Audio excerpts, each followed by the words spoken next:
Amados, vamos lá então para a palavra de Deus. Quando vem a tribulação, o que fazer? Ok? Carta de Tiago, capítulo número 5. Você que tem sua Bíblia aí e vai me acompanhar nesta leitura, livro de Tiago, Carta de Tiago, capítulo número 5, versículo número 10 e 11. Quero ler esse texto junto com você. Acompanha comigo aí. Tiago 5:10. Meus irmãos, tomai por exemplo de aflição e paciência os profetas que falaram em nome do Senhor. Eis que temos por bem-aventurados os que sofreram. Ouvistes qual foi a paciência de Jó e vistes o fim que o Senhor lhe concedeu. Porque o Senhor é muito misericordioso e piedoso. Aleluia! Glória a Deus! Então, queridos, tema da mensagem de hoje: quando vem a tribulação, o que fazer? Preste bem atenção, que essa mensagem aqui que eu vou pregar hoje para você, ela é uma mensagem para todos os dias da nossa vida. Ok? Todos os dias da nossa vida. Deixa eu te dizer algo interessante. Irmãos, Deus, Ele me chamou para ser um pregador que prega para você para depois do culto. O que é isso, pastor? Eu sou pregador de coisas práticas. As mensagens que você ouve aqui comigo, elas são para você colocar em prática na tua vida, para que você venha viver uma vida vitoriosa que Deus deseja para você. Eu não sou pregador de mexer com as suas emoções, não tenho nada contra, cada um Deus chamou para um tipo de ministério diferente. Eu não sou aquele pregador para fazer você ficar dando piruleta e rodopiando no manto o culto todo, entendeu? Eu sou pregador de coisas práticas, para depois do culto. Porque como eu costumo dizer, eu dizia sempre aqui na igreja, nos cultos de domingo, eu dizia para eles assim: amanhã, segunda-feira, lá no seu trabalho, você não vai poder chegar rodopiando no manto. Eu não vou estar lá para pregar para você. Pastor nenhum vai estar lá para pregar para você. O ministério de louvor não vai estar lá para te conduzir em adoração. Mas se você ouviu a palavra aqui hoje e botar em prática amanhã, o gigante que está esperando você já começa a luta derrotado. Entendeu? Você ouve aqui, põe em prática no teu dia a dia. Foi para isso que o Senhor me chamou. Essa mensagem que você vai ouvir aqui hoje, ela não é só por causa do Covid-19, não. Ela serve para todo tipo de tribulação e adversidade que a gente está enfrentando, ok? Então, quando vem a tribulação, o que fazer? Em primeiro lugar, faça um autoexame. Como assim, pastor? Queridos, converse com você mesmo. Faça um autoexame da situação. Pare um pouquinho, respire. Coloque as ideias no lugar, analise a situação. Sabe por quê? Quando você faz isso, você percebe que você pode, em primeiro lugar, achar solução para o problema. Em segundo lugar, você pode achar uma forma para que esse problema cause menos impacto na sua vida.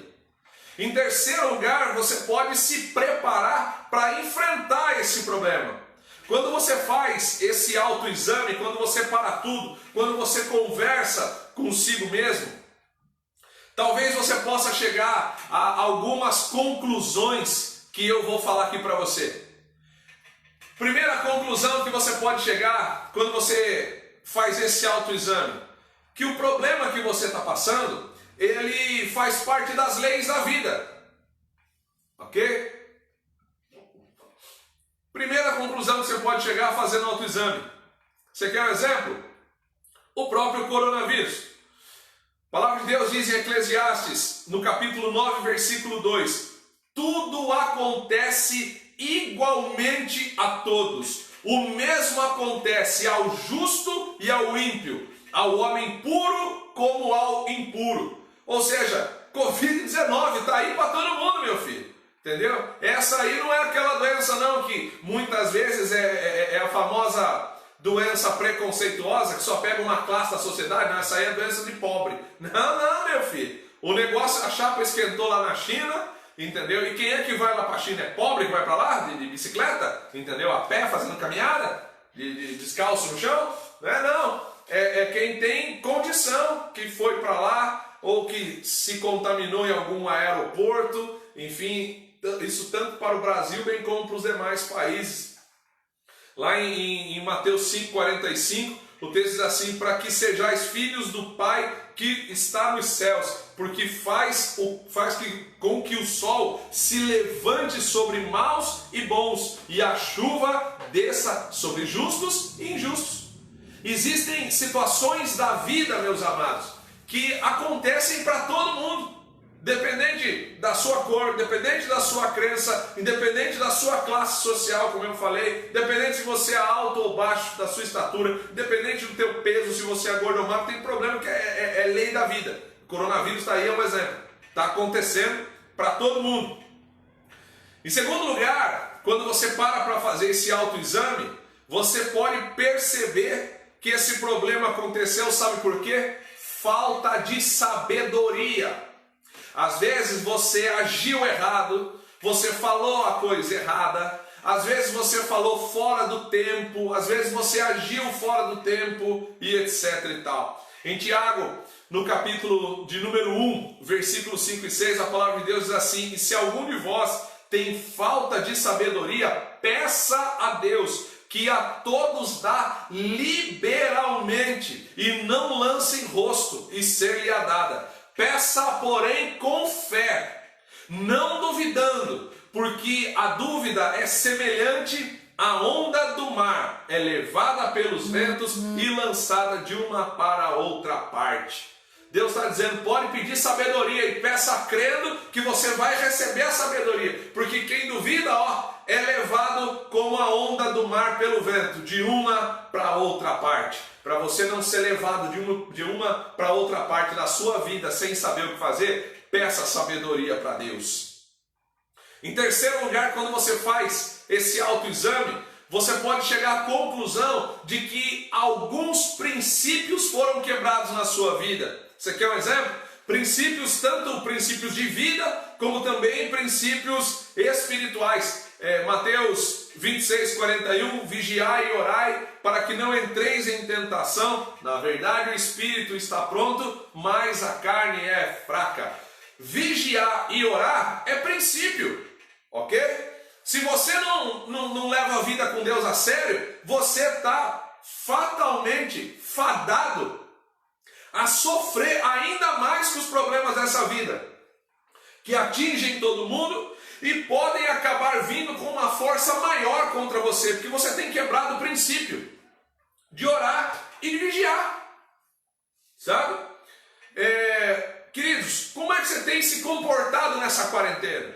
Você tem conseguido manter viva a chama do Espírito Santo em você? Levítico capítulo 6, versículo 13 diz assim: o fogo será levantado sobre o altar e nunca se apagará. Você tem conseguido manter a chama do Espírito Santo acesa? Tem conseguido fazer com que o fogo permaneça ardendo no altar e não se apague? Como tem sido a sua vida de oração com Deus? Você tem orado, você tem falado com Deus? Amados, eu preciso dizer isso daqui.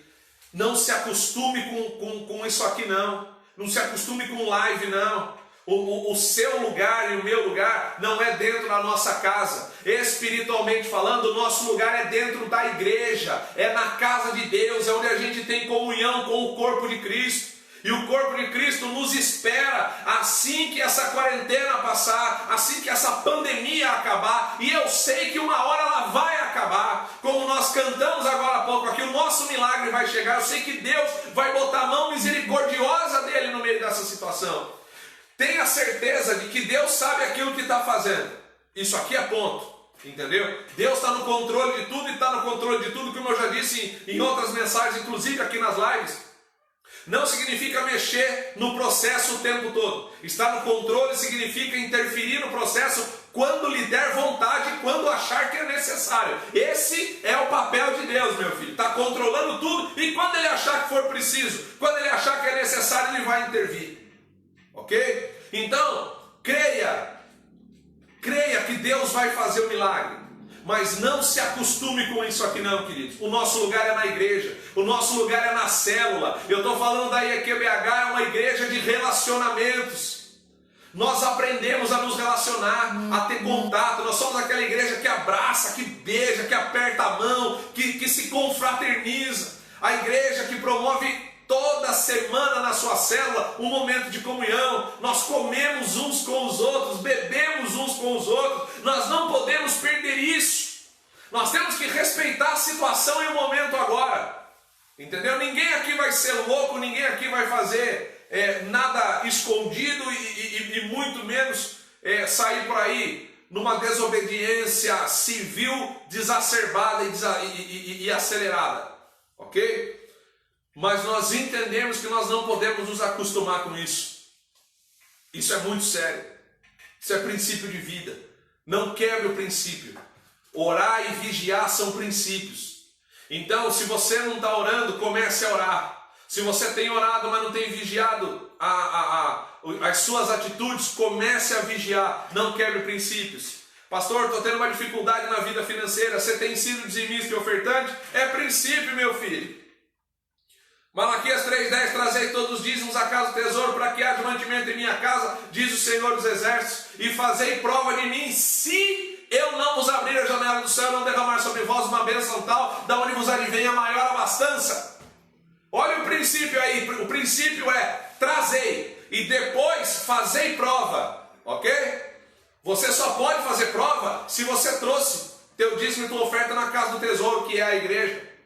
Olha que coisa linda. Tudo no reino de Deus é regido através de princípio. Deus não opera por passe de mágica. Deus não é fada madrinha de ninguém. Deus não tem vara de condão e não bate na cabeça de ninguém fazendo um milagre aparecer de um dia para o outro, de uma hora para outra. Deus age com princípios. Cumpriu o que está escrito aqui, se prepare que vai ter milagre na tua vida. Cumpriu o que está escrito aqui, se prepare que vai ter vitória. Cumpriu o que está escrito aqui, se prepare que tem cura. Cumpriu o que está escrito aqui, se prepare que tem prosperidade. Cumpriu o que está escrito aqui, se prepare que o melhor de Deus vai acontecer na tua vida. Mas aprenda que você tem que cumprir princípios. Ok? Outra coisa que você pode descobrir que está acontecendo na tua vida quando você faz um autoexame. A tribulação chegou, o que você vai fazer? Primeira coisa, fazer o autoexame. Outra coisa que você vai perceber quando faz o autoexame, que o que você está vivendo pode ser uma questão espiritual, do que eu estava dizendo agora há pouco aqui, de relacionamento com Deus. Você tem se relacionado com o Senhor? E se for uma situação pecaminosa? Olha o que diz o Salmo 119, versículo 67. Antes de ser afligido, andava errado, mas agora guardo a tua palavra. Aleluia. Hebreus 12, 6. Porque o Senhor corrige a quem ama e açoita a qualquer que recebe por filho. Deus corrige quem Ele ama. Será que você não está levando uma vida de pecado e o que você está passando é um momento de correção? Será que você não precisa ser afligido para que daí você comece a guardar a palavra, como o salmista disse aqui, no Salmo 119, verso 67? Será que a tribulação que você está passando não é uma tribulação para você aprimorar a sua fé? Ok? Quando o apóstolo Paulo fala em 2 Coríntios, capítulo 12, versículo 7, e para que não me exaltasse pela excelência das revelações, foi-me dado um espinho na carne, a saber, um mensageiro de Satanás para me esbofetear, a fim de não me exaltar. Você conhece esse texto? Paulo tinha espinho na carne, que a gente não sabe o que é, podia ser um problema, podia ser uma doença, enfim, só Deus sabe o que era. E Paulo pede para Deus em oração por 3 vezes, o que não é comum, judeu não costuma repetir oração, Brasileiro, se ele está querendo uma casa e ele ora 3, 4, 5 vezes por dia, nas 5 orações ele vai falar para Deus: Deus da minha casa, Deus dá provisão para casa, Deus manda o dinheiro para casa. É natural do brasileiro. Mas judeu não, judeu não costuma até hoje. Judeu não é de repetir oração, não. Ele faz a oração uma vez e segue o fluxo da oração, da adoração, daquilo que ele está fazendo. Quando você vê Paulo orando 3 vezes pela mesma situação, é porque a chapa estava quente do lado dele. Mas Deus disse para ele que não ia tirar, não, que a graça dele bastava para Paulo. E aí, será que o que você está passando não é uma situação onde Deus está permitindo que isso tudo aconteça para você aprimorar a sua fé, para você crer mais em Deus, para você ter mais dentro do teu coração a certeza de que Deus está agindo em teu favor? Mais uma que você pode descobrir, mais uma situação que você pode descobrir quando você faz um autoexame. Verifique todas as possibilidades da situação e use o seu potencial.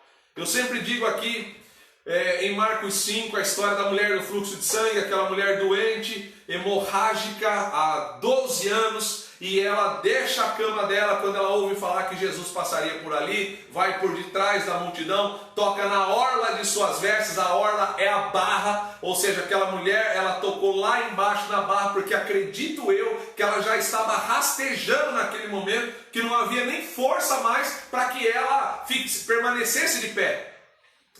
Olha a estratégia da mulher: espera a multidão passar, que ela falou: do jeito que eu estou debilitada, se eu for de frente a multidão me atropela.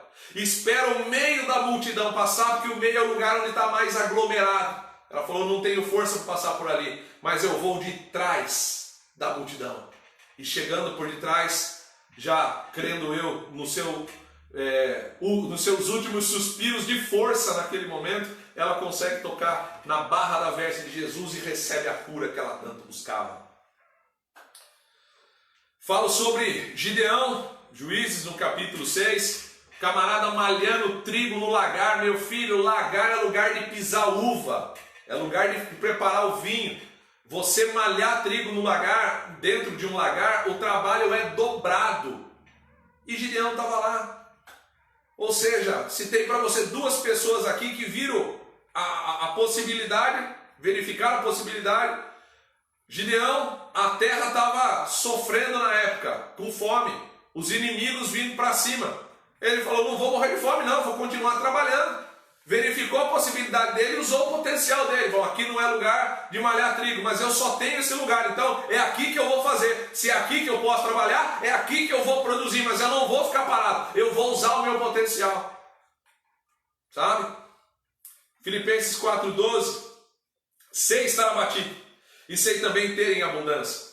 Em toda maneira e em todas as coisas estou instruído, tanto a ter fartura como a ter fome, tanto a ter em abundância como padecer necessidade. Posso todas as coisas naquele que me fortalece. Versículo 13 do capítulo 4 de Filipenses. Queridos, saiba de uma coisa, como o apóstolo Paulo falou aqui: sabe estar abatido e sabe ter em abundância. Em toda maneira, em todas as coisas, ele estava instruído. Tanto a ter fartura, está bem de vida, como a ter fome. Tanto a ter em abundância, ter muito, ou padecer necessidade. Posso todas as coisas naquele que me fortalece. Quando você verifica a tua possibilidade, quando você usa o teu potencial, tenha certeza de uma coisa: na hora boa ou na hora ruim, Deus está contigo. Aleluia! Em segundo lugar, quando vem a tribulação, o que fazer? Em segundo lugar, aceite o momento de vida, ok? Quando vem a tribulação, você tem que aceitar o momento. Preste atenção aqui, atenção. Não é se entregar, não é desistir, não é jogar a toalha, mas é entender o que está acontecendo e viver dentro da realidade, sabe? É Bíblia Sagrada, meu filho. 1 Reis 17, quando o profeta Elias vai na casa da viúva de Sarepta e ele pede para ela um bolo. Aliás, ele pede pão e ela só tinha lá o ingrediente para fazer o bolo. Ela vira para ele e abre a realidade para o profeta. saciar a sua fome. Eu tenho aqui um pouquinho de azeite na botija, um pouquinho de farinha na panela, que eu vou fazer um bolinho aqui para mim e para o meu filho e nós vamos comer e vamos morrer. A viúva não ficou fingindo para cima do profeta. Ela chegou logo e abriu a realidade. Isso é aceitar o momento da vida, é entender que a situação está difícil e jogar com a realidade, sabe? Chega de você fingir que o seu casamento está bom, se o seu casamento não está bom.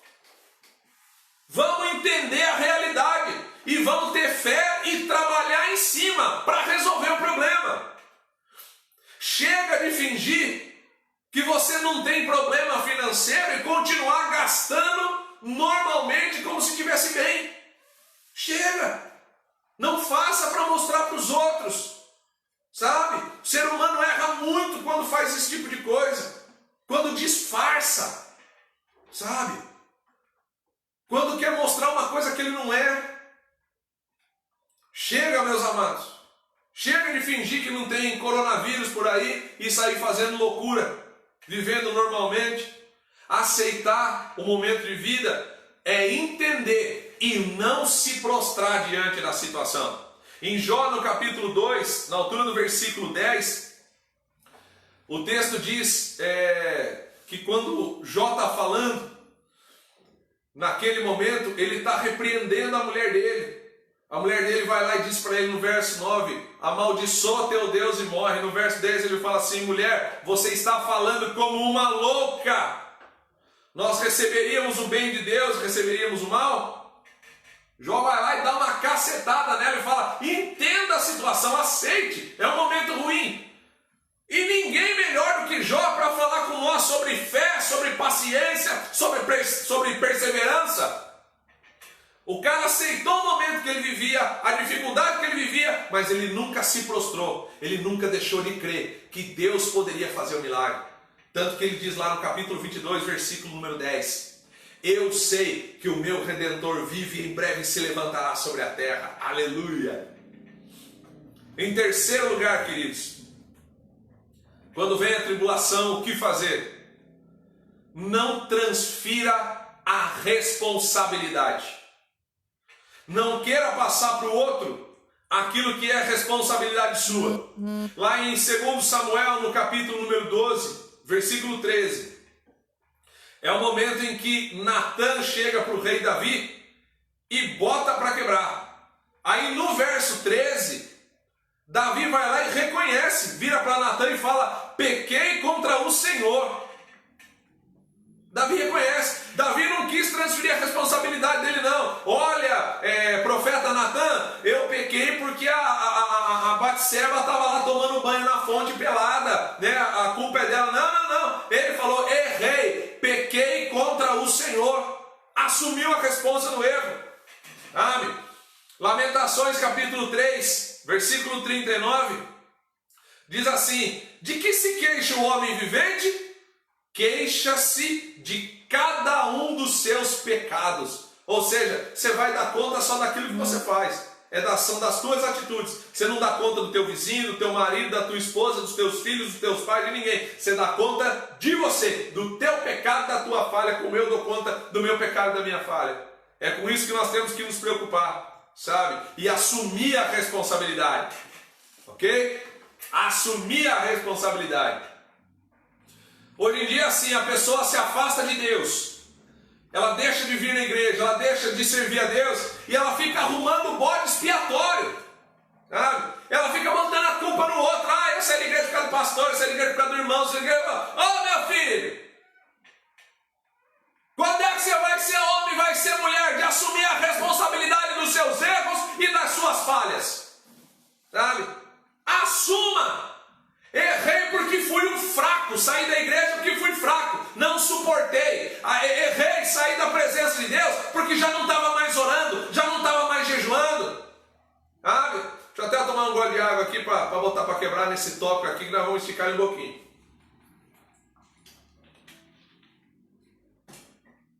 Só pode ser brincadeira. Meu irmão, você pode chegar.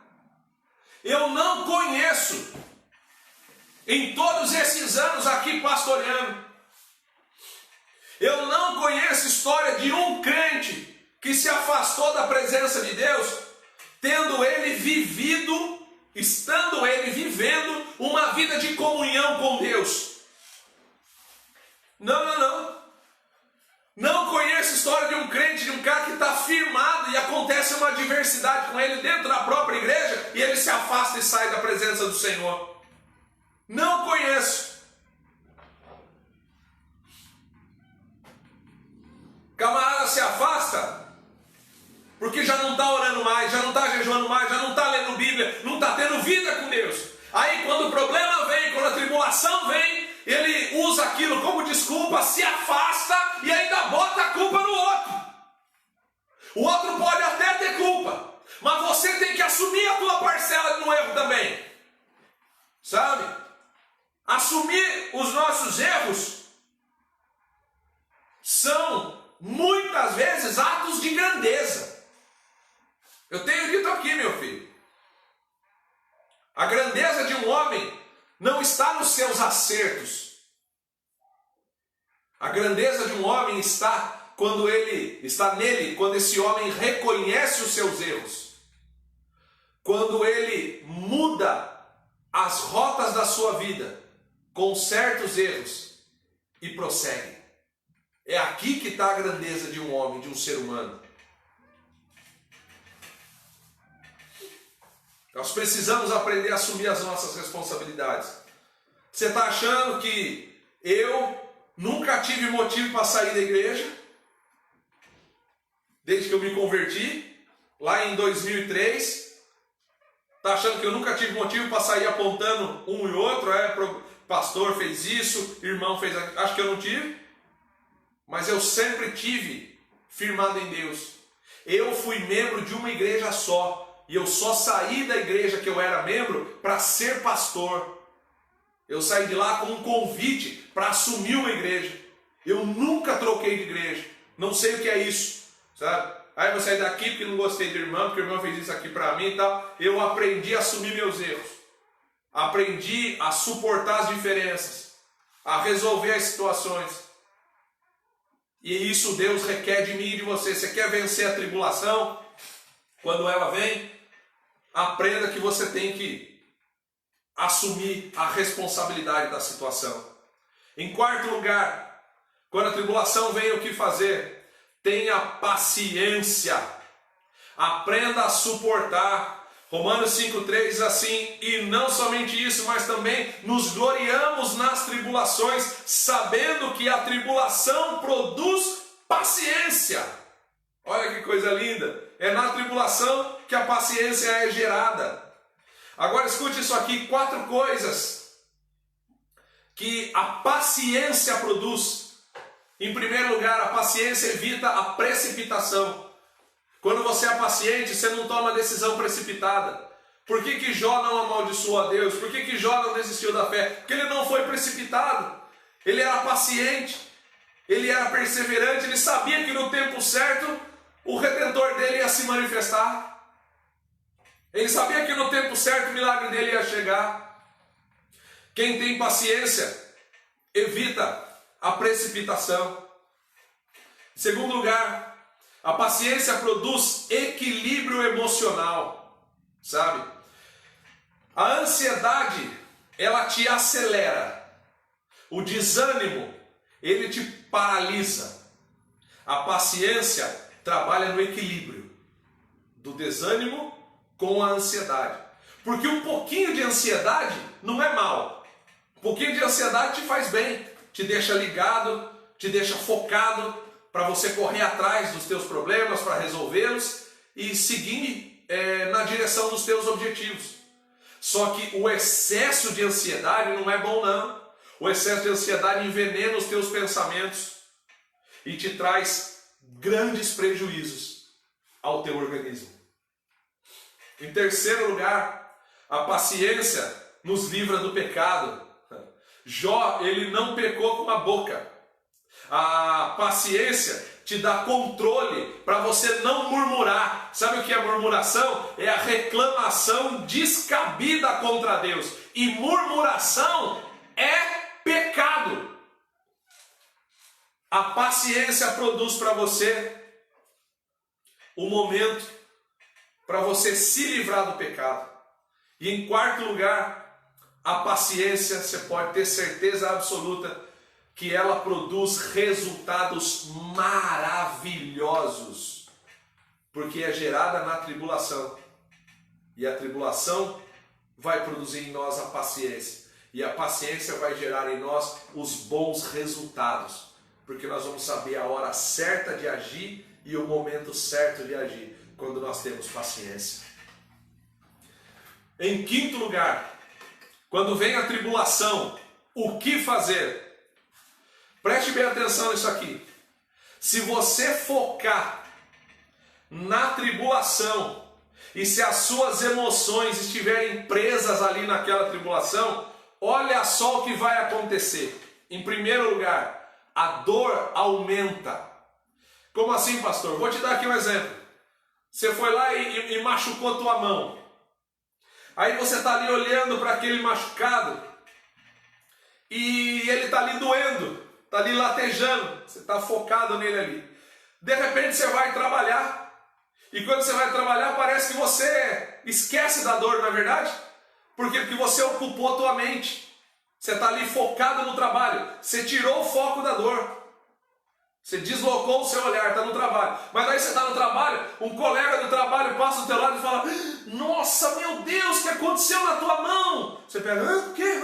Aí, na hora que você começou a olhar ali, o que acontece? Você volta a sentir a dor, porque você voltou o seu olhar para o local da dor. Isso é algo muito sério. Para deslocar o seu olhar é algo que é preciso, que é fundamental para que essas coisas não aconteçam com você. Além da dor aumentar, muitas vezes você começa a pensar da maneira errada. Você está no meio da tribulação e você acha que só você tem problema na vida. Ninguém mais tem problema além de você. Quando você fica olhando só para a dor, ela paralisa o seu potencial. Você fica travada, você fica sem reação. Ok? Aí você fala: pastor, mas para onde eu tenho que olhar então? Preste atenção. Se a tua saúde está ruim, olha para o teu casamento. Se o teu casamento está ruim, olha para os teus filhos. Se as finanças estão ruins, olhe para o lar feliz que você tem. Enfim, desloque o olhar para outros seres humanos. Em qualquer área da vida, você vai perceber que você pode estar melhor do que alguém. Você quer um exemplo só aqui? A fome. Meu irmão, hoje, isso aqui é dado estatístico, hoje, no mundo todo, aproximadamente 1 bilhão de pessoas hoje não tinham o que comer dentro de suas casas. 1 bilhão de pessoas no mundo passando fome. E você, sendo mais simples ou mais sofisticado, estava lá o pão de cada dia na tua mesa. Você viu como, se você desfocar o olhar, você percebe que você está melhor do que alguém? Mais uma? Desloque o seu olhar para Deus. Olha o Salmo 121. Elevo os meus olhos para os montes. De onde me virá o socorro? O meu socorro vem do Senhor que fez os céus e a terra. Não deixará vacilar o teu pé. Aquele que te guarda não vai cochilar. Eis que não vai cochilar, nem dormir o guarda de Israel. O Senhor é quem te guarda. O Senhor é tua sombra à tua direita. O sol não te molestará de dia, nem a lua de noite. O Senhor te guardará de todo mal. Ele guardará a tua alma. O Senhor guardará a tua entrada e a tua saída, desde agora e para sempre. Aleluia.